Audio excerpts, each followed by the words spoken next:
Well, good morning. We are reading The Hobbit by J.R.R. Tolkien. And last time we read chapter 17, The Clouds Burst, which is basically the battle of the five armies. On one side, you had the goblins and the wild wolves, and then on the other side, you had the elves, the men, and the dwarves. So those were the five armies there that were present. And we ended that chapter with the eagles were coming, and Bilbo was so super excited, and he was like screaming all over the place, the eagles, the eagles, the eagles. And a stone fell and hit him on the head. And that's kind of where we left off. So, chapter 18 is what we're reading today, and it is called The Return Journey. When Bilbo came to himself, he was literally by himself. He was lying on the flat stones of Ravenhill, and no one was near. A cloudless day, but cold, was brought above him. He was shaking and as chilled as stone, but his head burned with fire. "Now, I wonder what has happened," he said to himself. "At any rate, I am not yet one of the fallen heroes, but I suppose there is still time enough for that." He sat up painfully, and looking into the valley, he could see no living goblins. After a while, as his head cleared a little, he thought he could see elves moving in the rocks below. He rubbed his eyes. Surely there was a camp still in the plain some distance off, and there was a coming and going about the gate. Dwarves seemed to be busy removing the wall, but all was deadly still. There was no call and no echo of a song. Sorrow seemed to be in the air. "Victory after all, I suppose," he said, feeling his aching head. "Well, it seems a very gloomy business."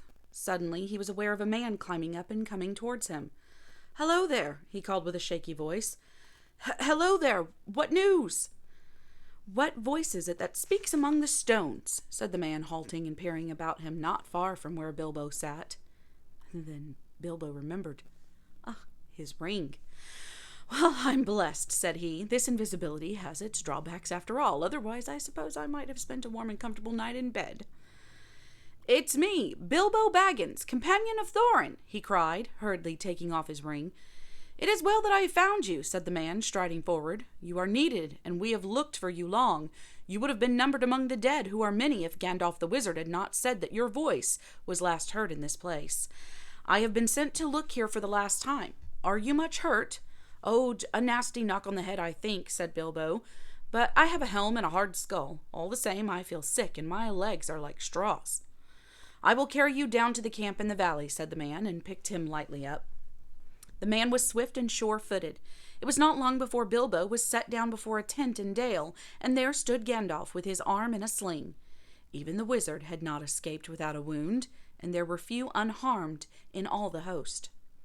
When Gandalf saw Bilbo, he was delighted. "Baggins!" he exclaimed. "Well, I never. Alive after all, I am glad. I began to wonder if even your luck would see you through. Terrible business, and it was nearly disastrous. But other news can wait. Come," he said more gravely. "You are called for," and leading the hobbit, he took him within the tent.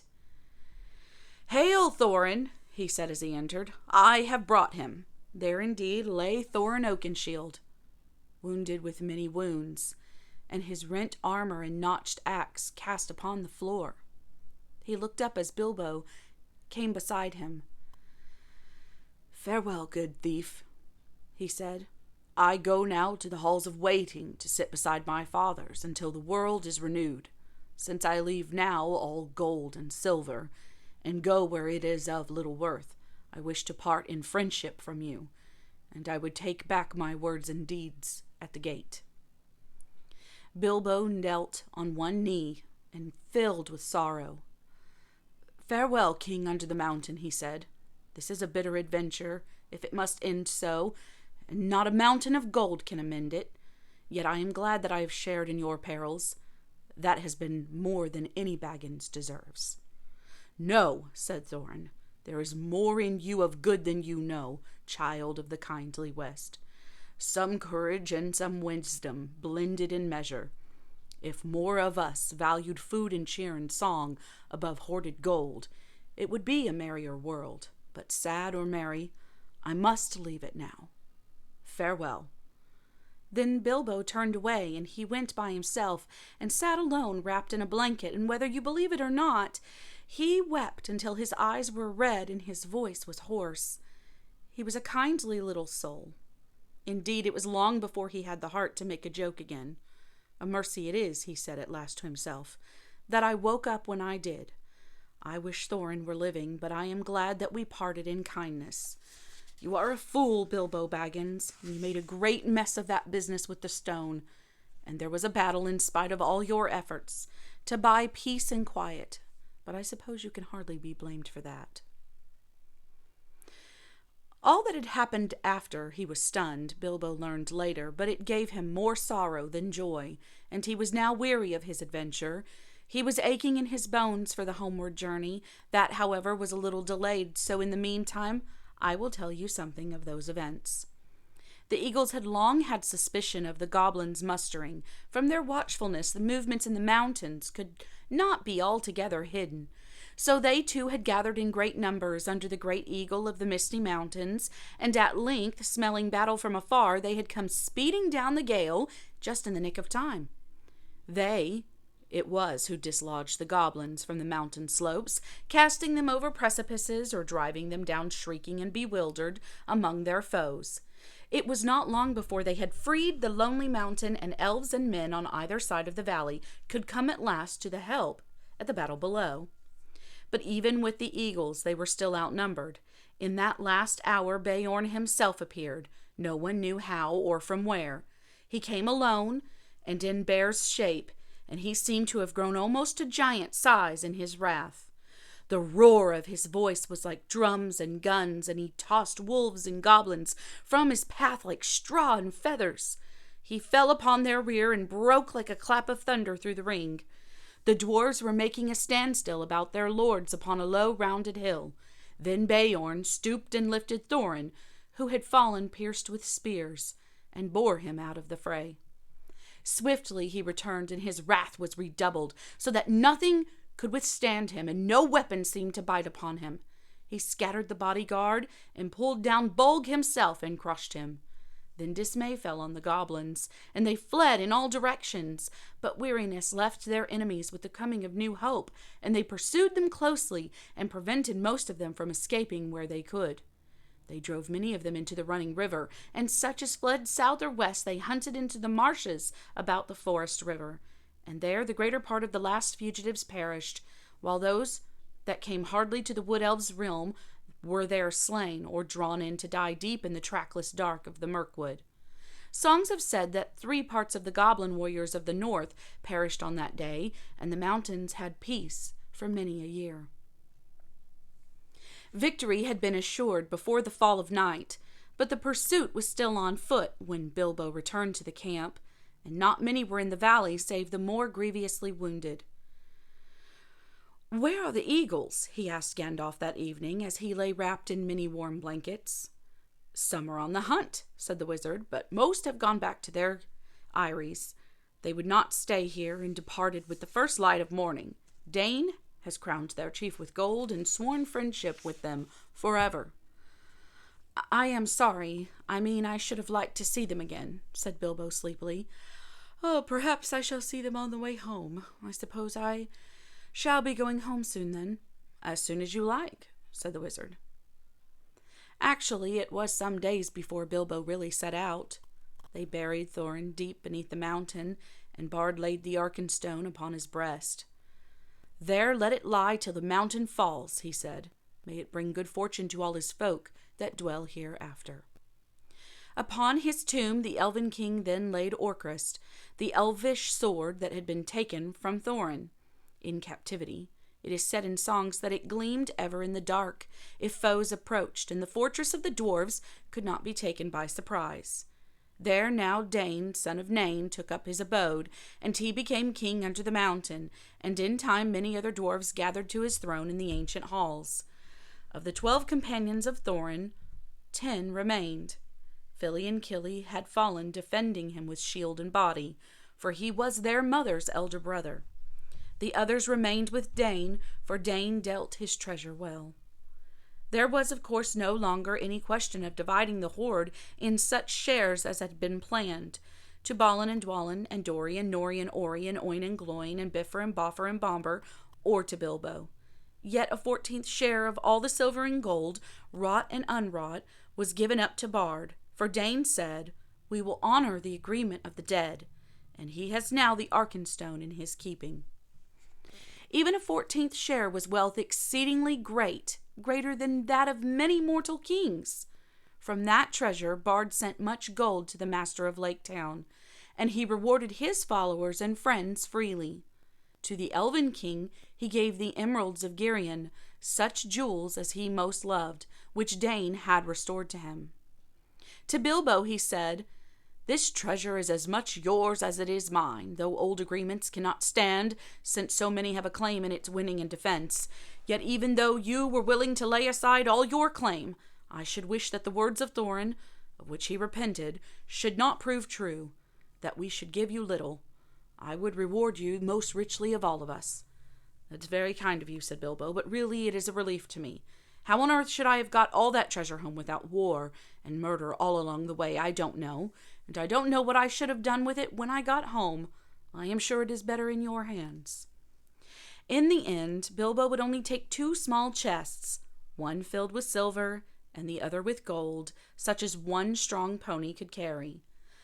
"That will be quite as much as I can manage," said he. At last the time came for him to say goodbye to his friends.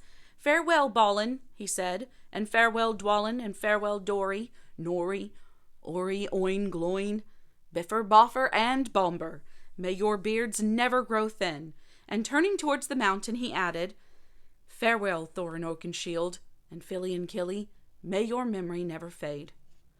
Then the dwarves bowed low before their gate, but words were stuck in their throat. "Goodbye and good luck wherever you fare," said Balin at last. "If you ever visit us again when our halls are made fair once more, then the feast shall indeed be splendid." "And if you are ever passing my way," said Bilbo, "don't wait to knock. Tea is at 4, but any of you are welcome at any time." And then he turned away. The elf host was on the march, and if it was sadly lessened, yet many were glad, for now the northern would be merrier for many a long day. The dragon was dead, and the goblins were overthrown, and their hearts looked forward after winter to a spring of joy. Gandalf and Bilbo rode behind the Elven King, and beside them strode Beorn, once again in man's shape, and he laughed and sang in a loud voice upon the road. So they went on until they drew near to the borders of Mirkwood, to the north of the place where the forest river ran out. Then they halted, for the wizard and Bilbo would not enter the wood, even though the king bade them to stay a while in his halls. They intended to go along the edge of the forest and round its northern end in the waste that lay between it and the beginning of the Grey Mountains. It was a long and cheerless road, but now that the goblins were crushed, it seemed safer to them than the dreadful pathways under the trees. Moreover, Beorn was going that way too. "Farewell, O Elven King," said Gandalf. "Merry be the greenwood while the world is yet young, and merry be all your folk."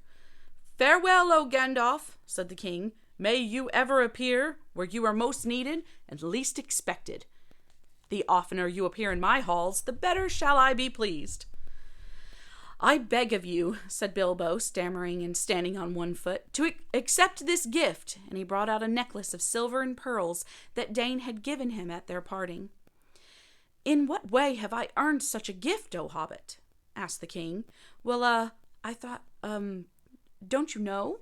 said Bilbo, rather confused, "that, some little return should be made for your, hospitality. I mean, even a burglar has his feelings. I have drunk much of your wine and eaten much of your bread." "I will take your gift, O Bilbo the Magnificent," said the king gravely, "and I name you elf friend and blessed. May your shadow never grow less, or stealing would be too easy. Farewell." And then the elves turned towards the forest, and Bilbo started on his long road home. He had many hardships and adventures before he got back. The wild was still the wild, and there were many other things in it in those days besides goblins, but he was well guided and well guarded. The wizard was with him and Beorn for much of the way, and he was never in great danger again. Anyway, by midwinter, Gandalf and Bilbo had come all the way back, along both edges of the forest, to the doors of Beorn's house, and there for a while they both stayed. Yuletide was warm and merry there, and men came from far and wide to feast at Beorn's bidding. The goblins of the Misty Mountains were now few and terrified, and hidden in the deepest holes they could find, and the wargs had vanished from the woods, so that men went abroad without fear. Beorn indeed became a great chief afterwards in these regions, and ruled a wide land between the mountains and the wood, and it is said that for many generations the men of his line had the power of taking bear's shape, and some were grim men and bad, but most were in heart like Beorn, if less in size and strength. In their day, the last goblins were hunted from the Misty Mountains, and a new peace came over the edge of the wild. It was spring, and a fair one, with mild weathers and a bright sun, before Bilbo and Gandalf took their leave at last of Beorn, and though he longed for home, Bilbo left with regret, for the flowers of the gardens of Beorn were in springtime no less marvelous than in high summer. At last they came up the long road, and reached the very pass where the goblins had captured them before. But they came to that high point at morning, and looking backward they saw a white sun shining over the outstretched lands. There behind lay Mirkwood, blue in the distance, and darkly green at the nearer edge even in the spring. There, far away, was the lonely mountain on the edge of eyesight. On its highest peak, snow yet unmelted was gleaming pale. So comes snow after fire, and even dragons have their ending, said Bilbo, and he turned his back on his adventure. The Tookish part was getting very tired, and the Baggins was daily getting stronger. I wish now only to be in my own armchair, he said.